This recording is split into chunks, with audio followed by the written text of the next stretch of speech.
Hey guys, here is a video helping you with one of our core 4 Maclaurin series, e to the x. Okay, this is one of the big ones. So we're going to explore e to the x and try to come up with a series representation for it, a Maclaurin series. Well, if you remember from the other video or from class, our Maclaurin series looks like this. And that's the basic structure. Now, the problem, of course, is what in the world is going to go here.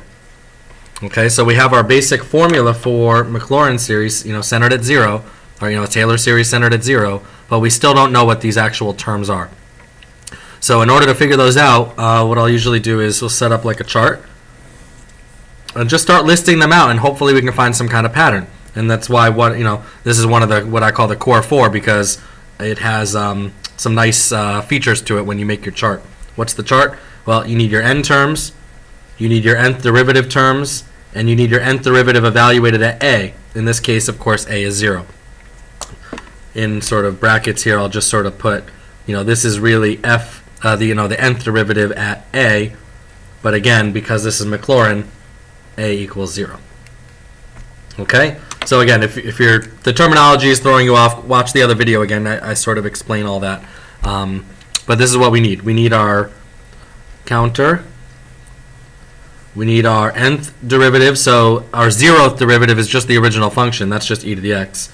And then conveniently, all my derivatives are e to the x.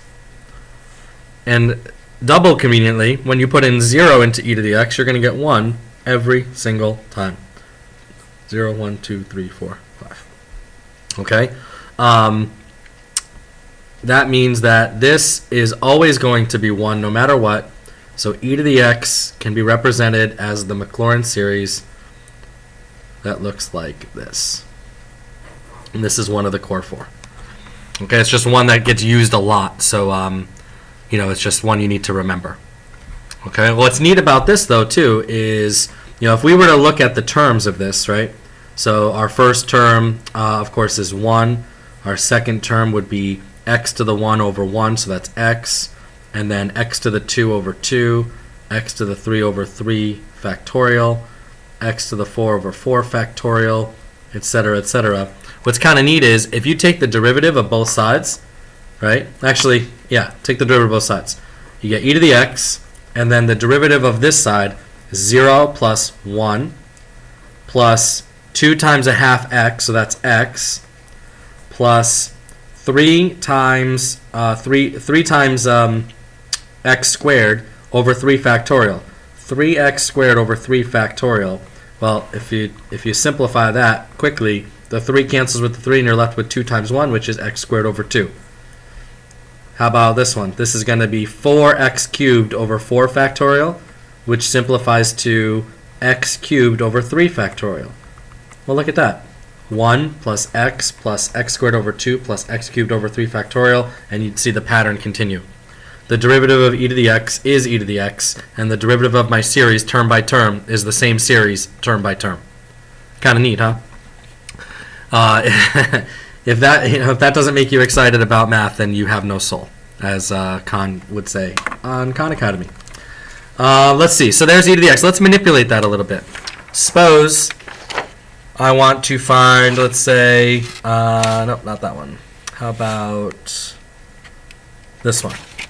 How about find a Maclaurin series for e to the x centered, oh, I'm sorry, not Maclaurin. I was centered at 2.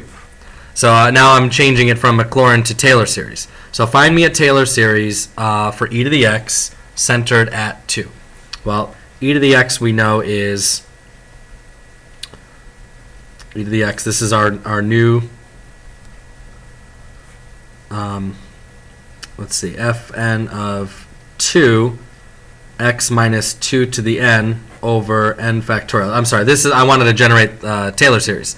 This is my Taylor series formula from our other, let's see if I still have it here. Sorry. And here it is right here. Okay, this is our Taylor series centered at a. So this was our generic Taylor series. When we went to Maclaurin, we basically just substituted in 0 for a. So in this example, because I'm telling you that I want it centered at 2, well, now I'm going to put in 2 instead of a. Instead of a 0, I mean. Okay? So the problem is I still need to figure out what these things are. So again, I'm going to set up a chart. And if you saw the pattern before, this one isn't much different, except this time I'm going to be putting in 2 instead of 0. So 0, 1, 2, 3, 4, e to the x, e to the x, e to the x, e to the x, e to the x, e to the second, e to the second, e to the second, e to the second. And you'll notice very quickly that f to the n of 2 is always e to the second. So my Taylor series centered at 2 is going to be e to the second x minus 2 to the n over n factorial. And that's my Taylor series centered at 2. Okay, so it has the same feel of our Maclaurin series, but because it got moved around, because I moved the center, this gets shifted. So this is going to be a really good representation of e to the x around 2. Whereas my other series, which was here, my Maclaurin series, this one right here, is a really good representation for e to the x around 0. So it kind of depends on what they're asking for, where they want to center it. And that's how you can manipulate it. Okay? Suppose instead of that, let's do one more. How about we do, let's see, do I have it here? Okay, how about this one? E to the 2x. Okay? So, well, we know e to the x, of course, centered at 0. So Maclaurin. Let's do Maclaurin. Maclaurin series for e to the 2x. So this is going to be x to the n over n factorial. That's e to the x. So e to the 2x is just really the same thing, except 2x to the n over n factorial. And that's really all you have to do. It's that simple. Okay? You're just replacing x with 2x because this has the similar form as e to the x. Okay? If you want, you could list out a few terms. If we put in 0, we get 1, plus, now I'm going to get 2x over 1, plus 2 squared x squared over 2, plus 3 squared x cubed over 3 factorial, plus 4 squared x to the 4th over 4 factorial, etc., etc. Clearly, the only thing really changing here is these coefficients, right? So this is 1 plus 2x plus 2x squared plus, let's see, this is going to be, 3 is going to cancel, that's going to be 3 halves, so 3x cubed over 2. And then this is going to be, I'm going to have a 4 and a 2. Let's see, that one's got a little more pieces. This is going to be 16 over 4 times 3 times 2. So that becomes 4. That becomes 2. So what, 2/3? 2/3 x to the 4th, etc., etc. Feel free to graph it and you can check it. But that's basically how you can manipulate a known core 4 to represent another series that we don't know. Okay? All right, I think that pretty much covers e to the x. Obviously, there's more things we can do, and we'll do them together this week. But hopefully, this is enough to get you, over the hump. And let me know if you have any questions. Okay? See ya.